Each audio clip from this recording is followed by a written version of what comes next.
Hey, it's Drew. I'm guessing that as a podcast listener, you also enjoy audiobooks. Well, in that case, did you know that the audio version of Renegade Marketing 12 Steps to Building Unbeatable B2B Brands was ranked the #1 B2B audiobook by Book Authority? It's kind of cool, right?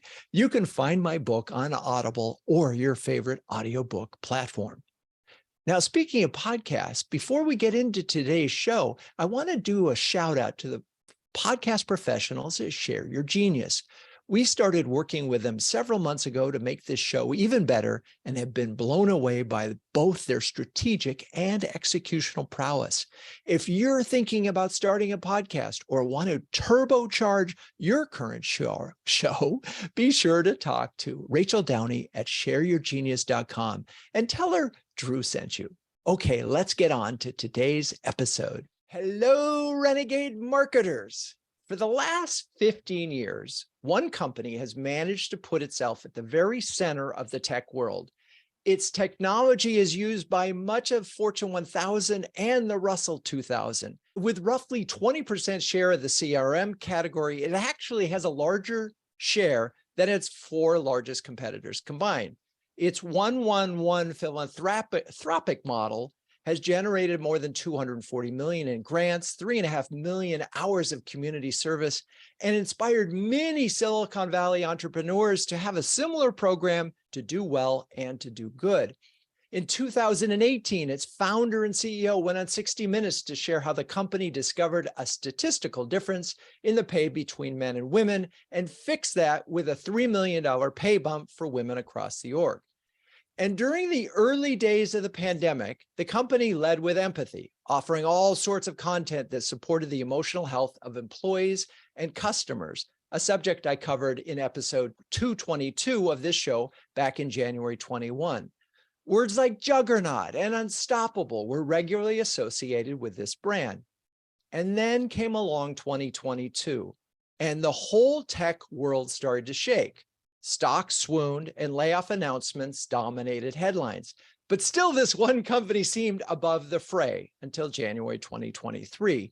And that's when the company announced it was laying off 8,000 staffers, roughly 10% of its workforce. And smelling blood, the sharks of Wall Street, otherwise known as activist investors, 5 of them to be exact, started buying shares.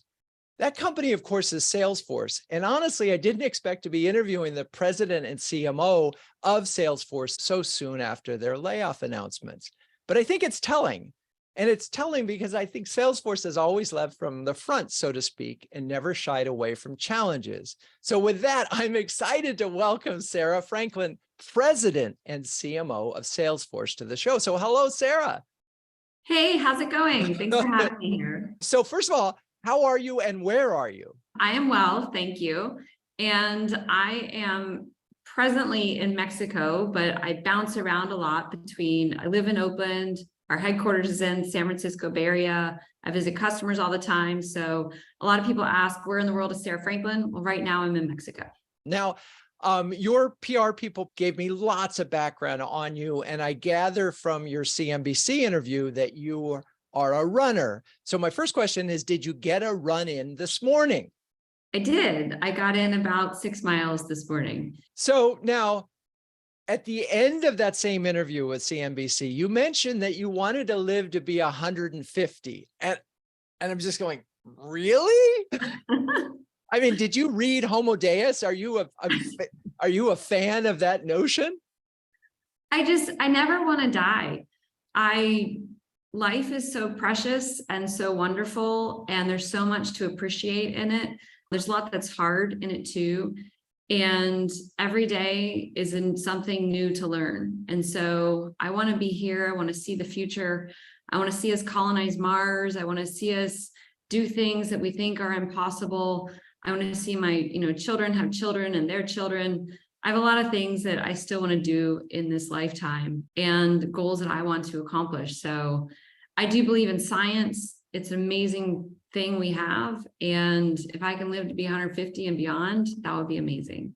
So let's move from personal fitness to brand fitness. And if we can, let's talk about the state of the Salesforce brand. I mean, How big a hit do you think the brand took from the layoff news?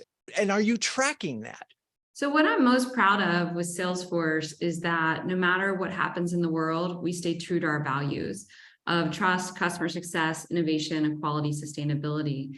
Even going through hard times, we treat our people well, we're open and honest, and we do what needs to be done.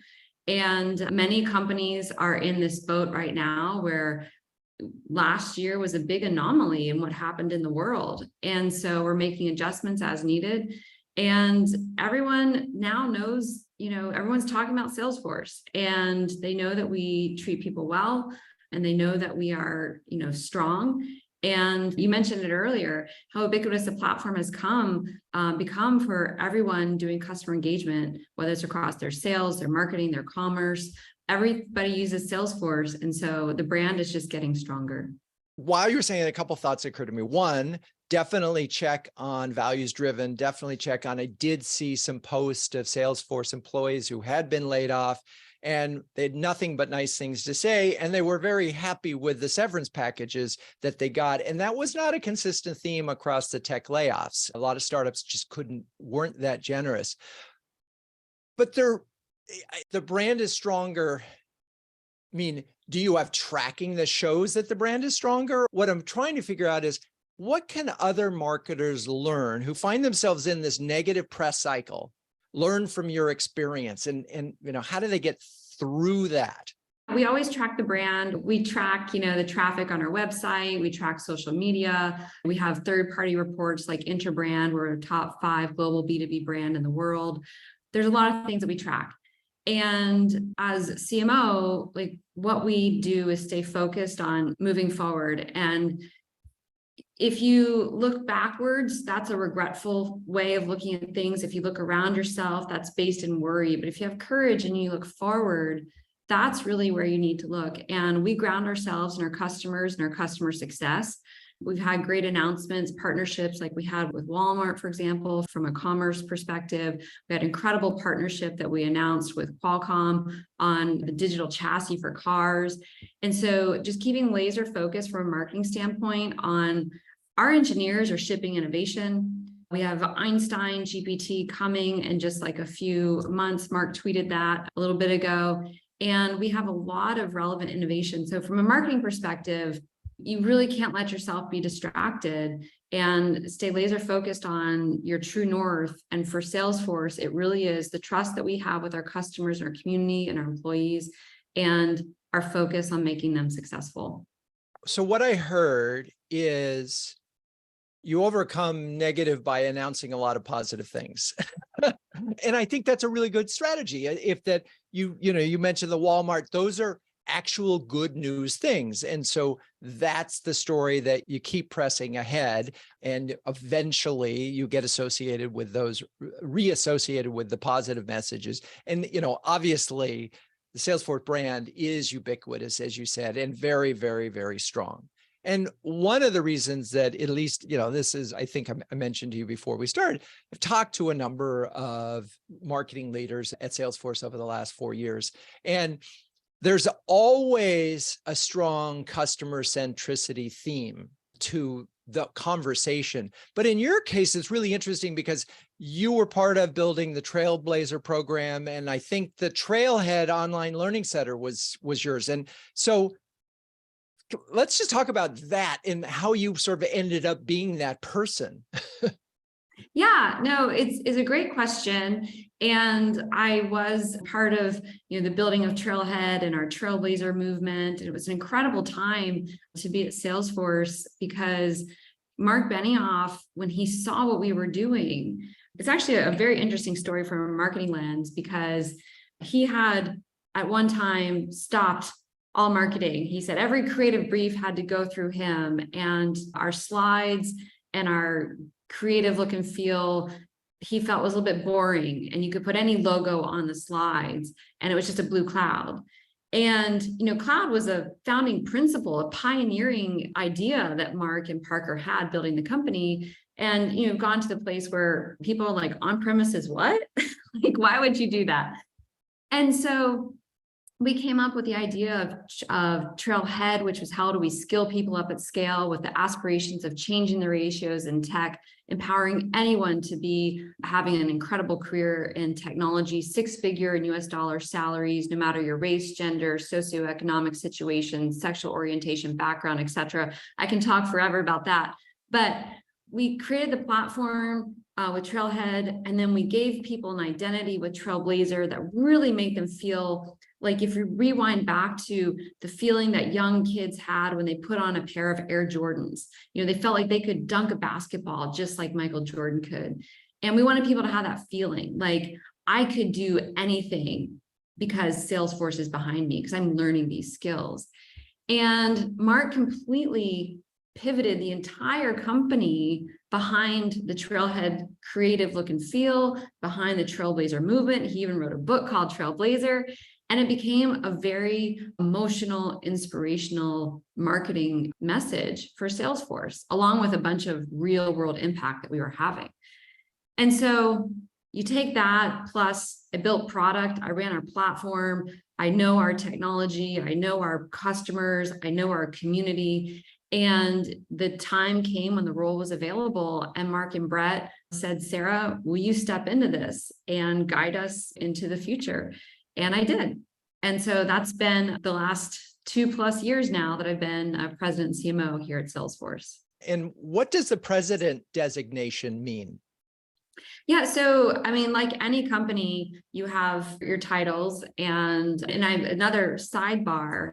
I'm super proud to have been at Salesforce, to have built my career. I got hired 15 years ago as an individual contributor, and I went from, IC to manager to senior manager to director to senior director to vice president to senior vice president to executive president to president and CMO of Salesforce. And what it is, the highest title next to CEO, of course, but I'm on Mark's staff and part of our leadership team at Salesforce. And I'm very proud to be not just president CMO at Salesforce, but to be a female president in the tech industry and at a Fortune 100 company. And so I'm very proud to be that. And what it means is I'm basically on Mark's team.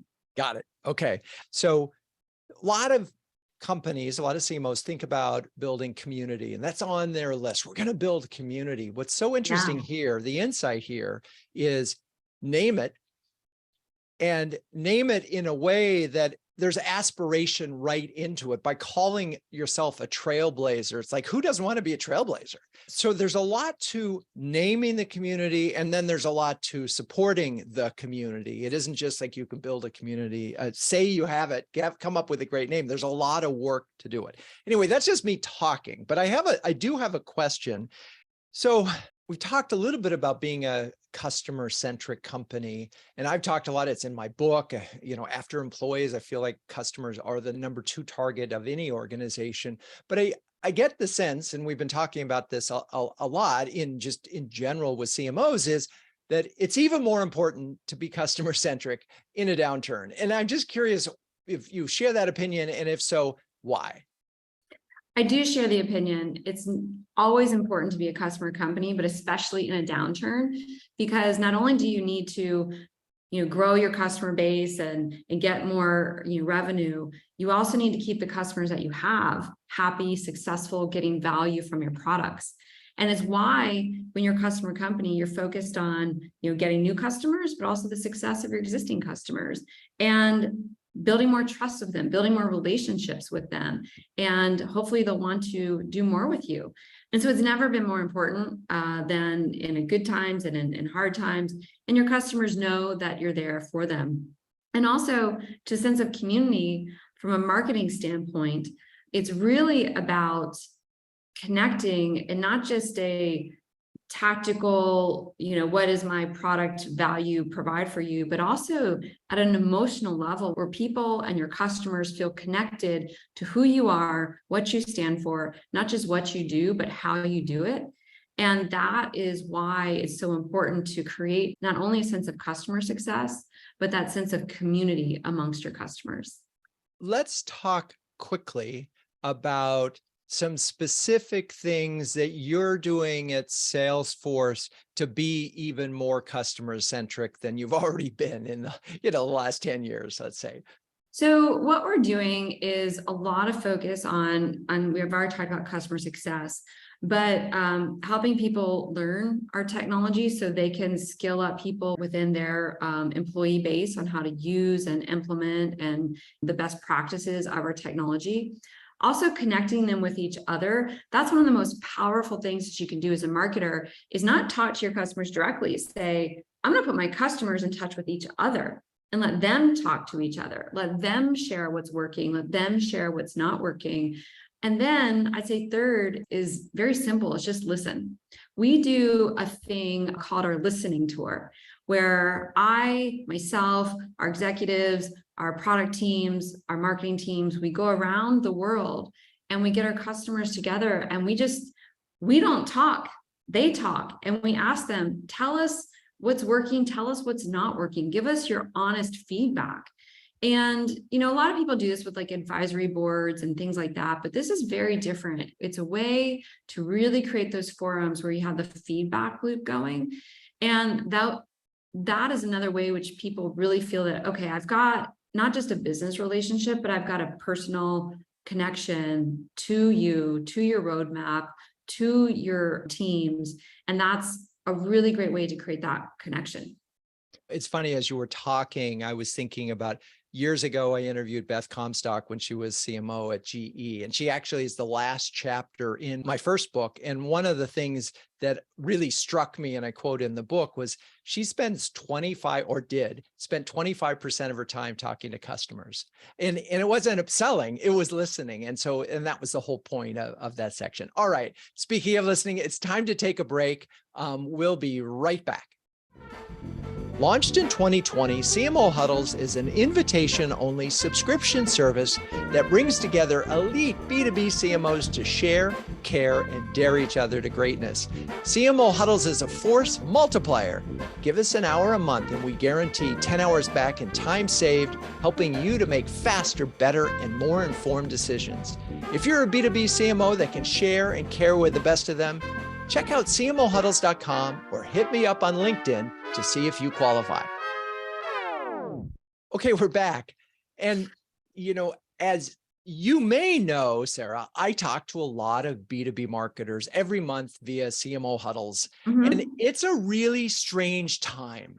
We had a huddle yesterday where two of the CMOs were looking at 60% growth this year, while others were seriously retrenching. And it is like Business Week described this as like there's micro recessions in some places and boom going on in others. And I'm wondering if you're seeing that kind of huge variation among your customers by industry, and if you're adapting to that in any way. Yeah, I mean, it's very, very real that different industries are impacted in different ways. And this isn't new. We saw it during COVID, like travel, transportation, hospitality was like, but online fitness and retail was through the roof. And now you're seeing different trends. You see government spending, the public sector is a nice place where we're seeing growth. Financial services has struggled a touch.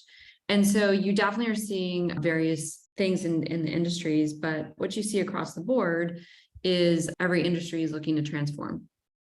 And so for digital and for tech, it's good. Which gets us to sort of that we've talked a lot or a fair amount about customer marketing, but you still have a board of directors. They're still looking for growth. That often means net new customers, unless you can sort of scale up your current customers to make up for the lack of new ones. What is your approach to getting net new customers, given your ubiquity? And are you doing anything different this year from a messaging standpoint or a marketing mix standpoint?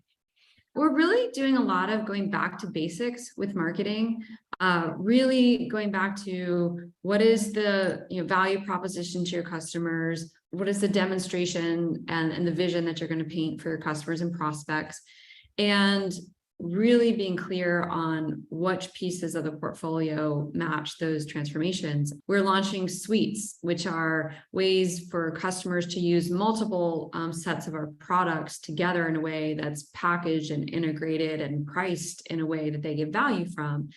And we see this also impacting our customer storytelling, because from a back to basics standpoint, whether you're talking to L'Oreal, they're an incredible customer. They use our Service Cloud, they use our Commerce Cloud, they use our whole portfolio.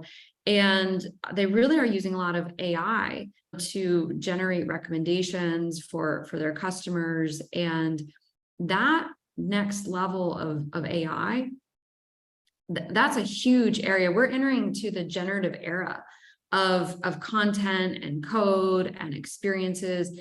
And as a marketer, really leaning into that, I think is so important.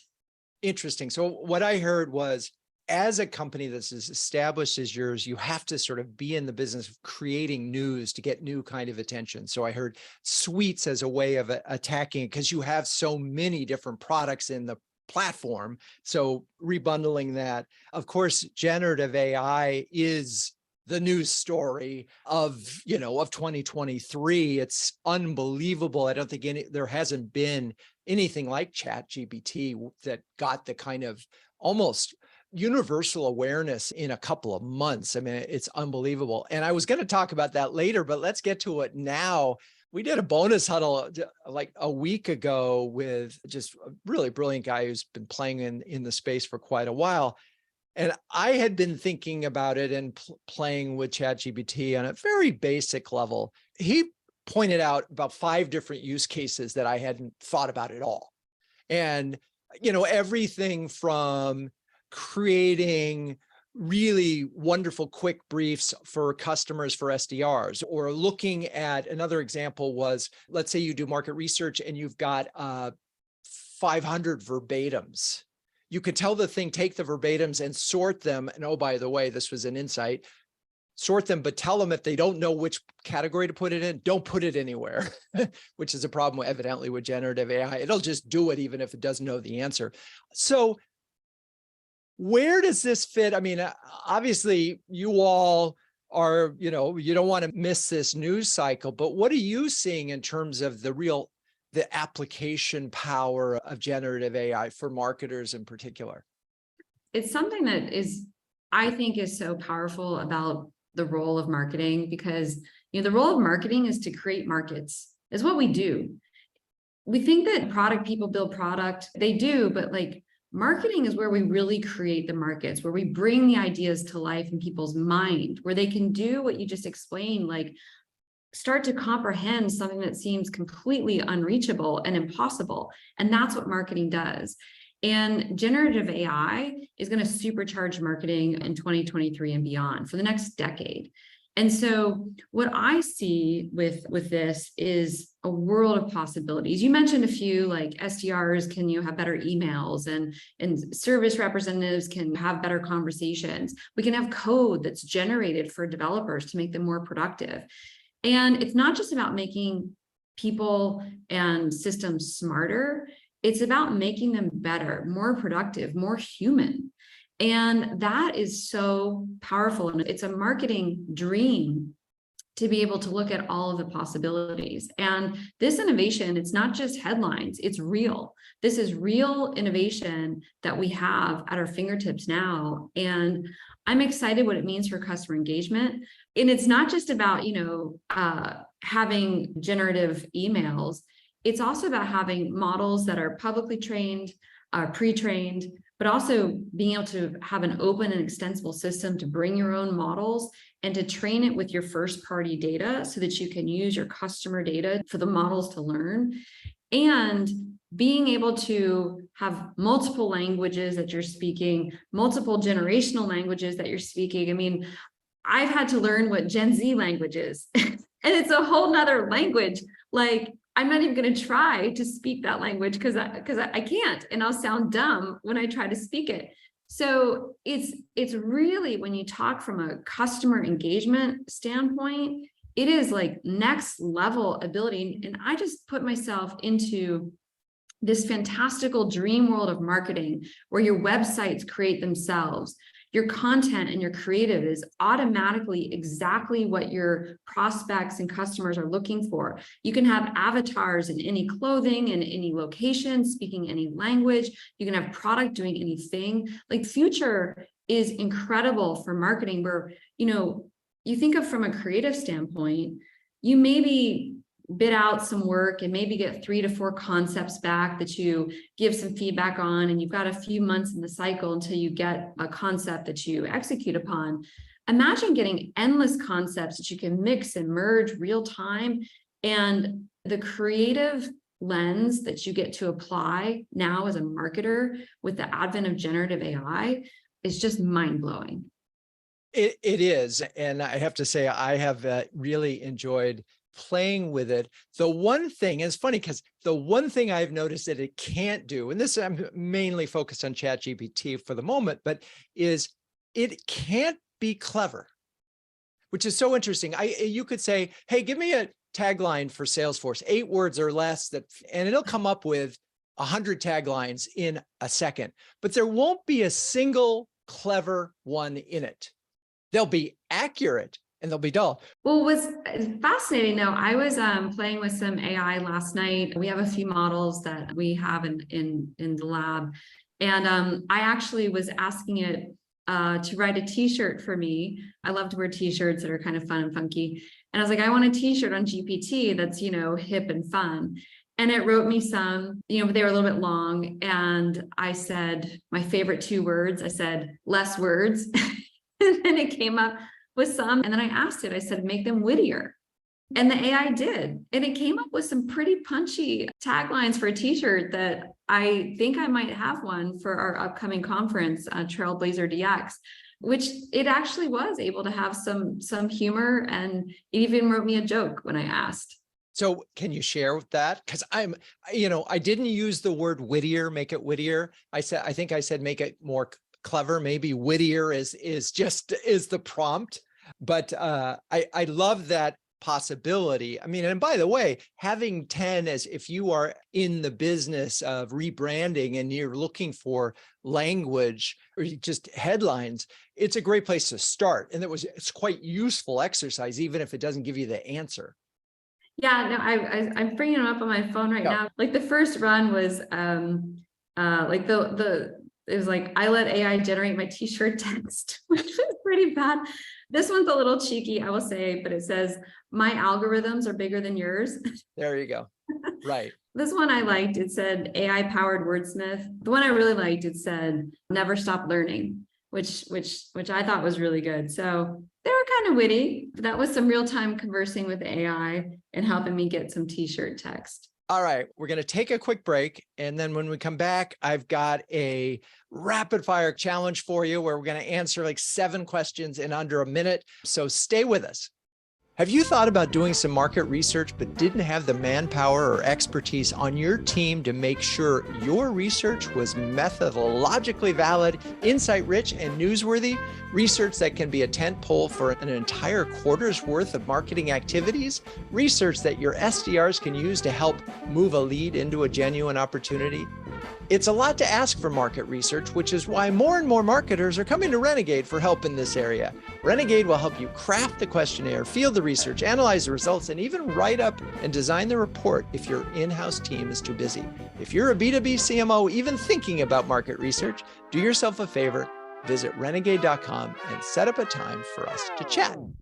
Okay, we're back, and it's time for the speed round. And these are like just off the top of your head. So first question, and these are not easy. 1 KPI every CMO should care about. Revenue. Is MQL still a relevant metric?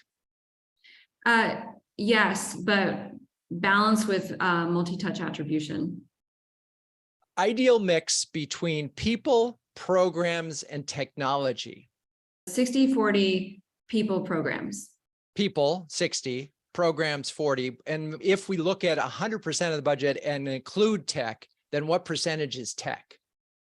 About 15. Okay. Last thing to cut if you have to cut your budget. Last thing to cut if I have to cut the budget is is our tech. Spoken like a tech person. First thing to cut in your budget. First thing to cut is swag and peripheral creative. Oh, I'm missing those t-shirts already. Where should the SDR sit? Marketing or sales? Sales. Oh, interesting. Okay. And favorite place to run? Oh, favorite place to run is Oakland Hills. Oakland Hills. All right. So let's talk about CRM. I mean, you're in that business and it's the cornerstone of things. When customers are really using your platform well, what are they doing that others aren't? Customers that are using our platform well are using the full breadth of the platform, and they're using the integrated suite.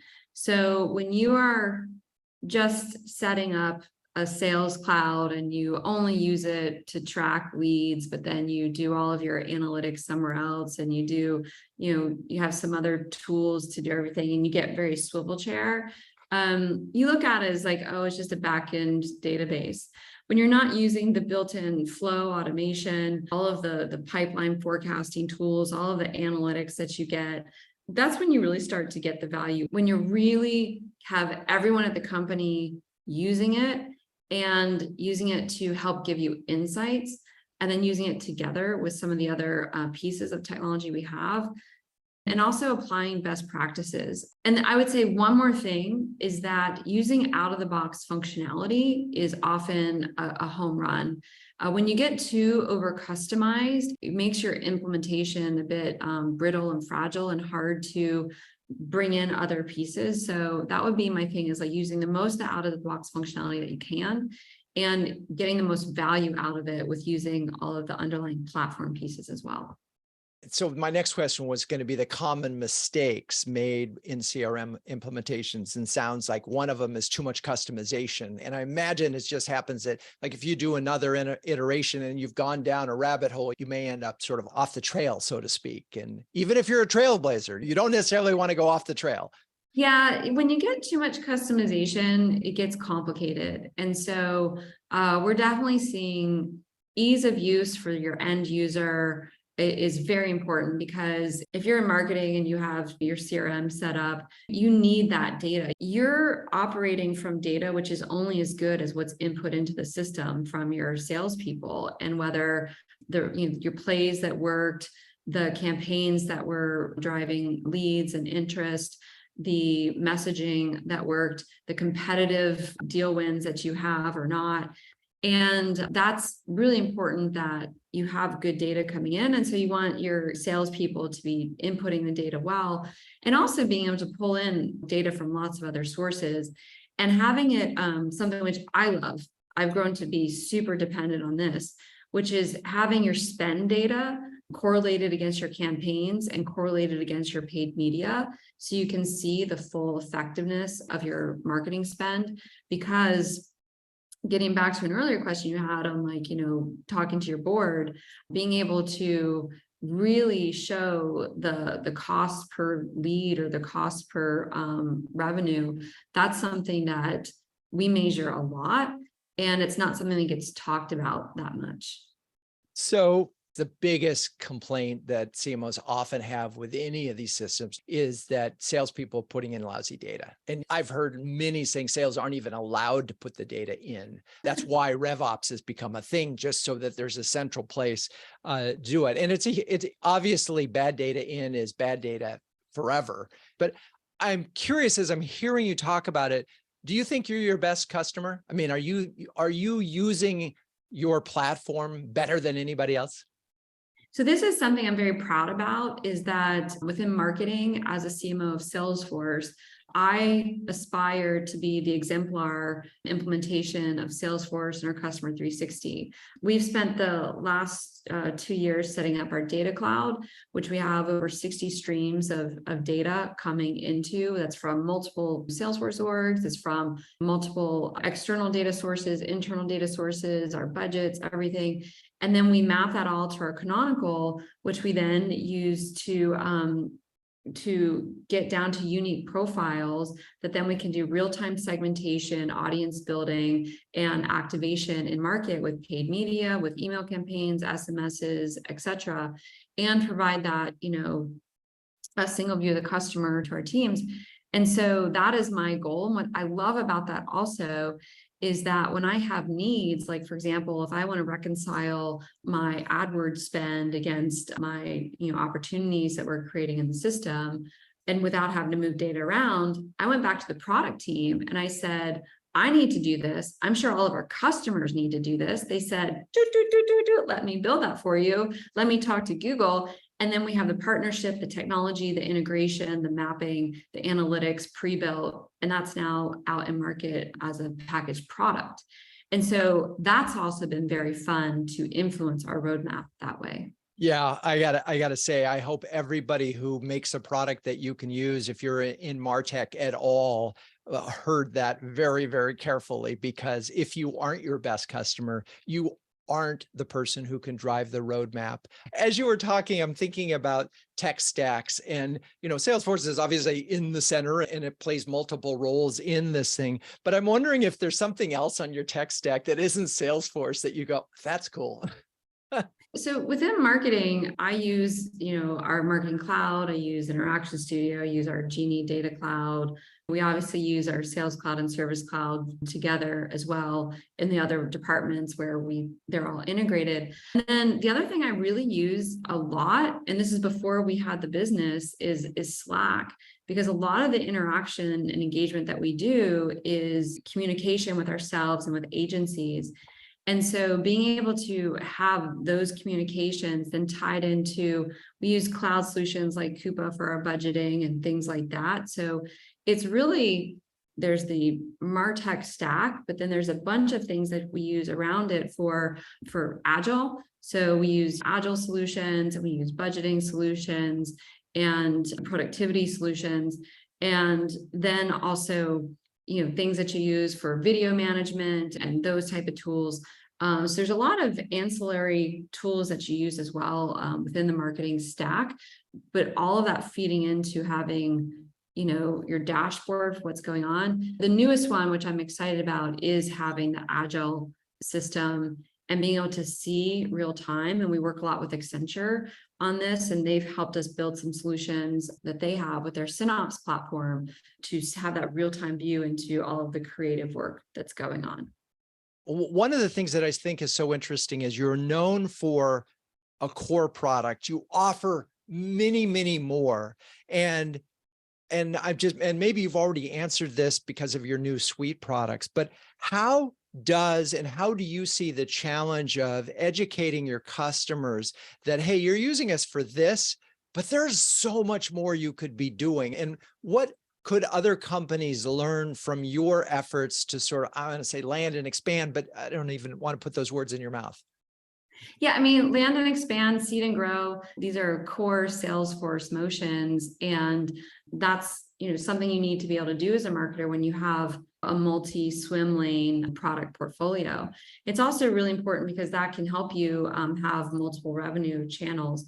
And what's interesting is when we run a campaign, for example, for our Sales Cloud, we talk about how you can do a customer 360 always, and it's hand in glove with customer service. And so you feed a lot of the other product lines as well. And so a new product that we have now is our data cloud, which is getting huge momentum. And so what you do, and the important part for marketing, is you just, again, go back to the customer. What problems are they solving? What adjacency do you have with the solutions that you can provide? And when you talk to your customers about that, if they already have a trust relationship, they're open to hearing what more you can do. I have this conversation all the time when I'm talking about personalization, and I feel like everybody's doing personalization, but a lot of people are not yet really doing personalization at scale. Or ABM, for example, how are they doing that at scale?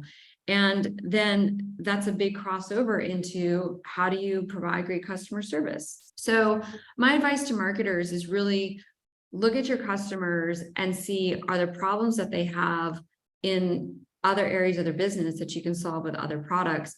And if you approach it with that lens, in your words, you land, a solution and you expand with other ways that you can help them. Awesome. Okay, I want to wrap up.